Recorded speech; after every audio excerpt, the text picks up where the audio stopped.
ஹெல்த்தியான ராகி எடை எப்படி செய்துன்னு பார்க்கலாம் வாங்க. ஒரு கப் ராகி மாவு எடுத்துக்கிறேன்.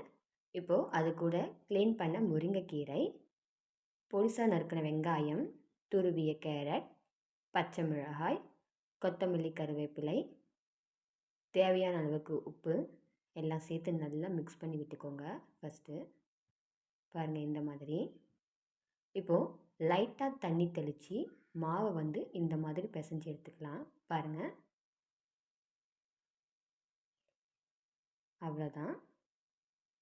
இந்த மாதிரி பிசைஞ்சு எடுத்த பிறகு தவா நல்லா ஹீட் ஆனதும் அப்படியேவும் தட்டி எடுத்துக்கலாம். அப்படி தட்ட தெரியல அப்படின்னா வாழையில் வச்சு தட்டி தவா மேலே போட்டு எடுத்துக்கலாம். பாருங்கள், இந்த மாதிரி தட்டி எடுத்துக்கோங்க. தட்டுறப்போ லைட்டாக தண்ணி தொட்டு தொட்டு தட்டி எடுத்துக்கோங்க.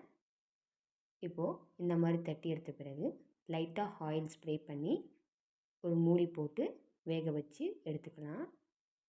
இந்த மாதிரி ஒரு சைடு வெந்த பிறகு திருப்பி மறுபடியும் ஆயில் ஸ்ப்ரே பண்ணி மூடி போட்டு வேக வைக்கலாம். அவ்வளோதான், ஹெல்த்தியான ராகி எடை ரெடி. ட்ரை பண்ணி பாருங்கள். தேங்க்யூ.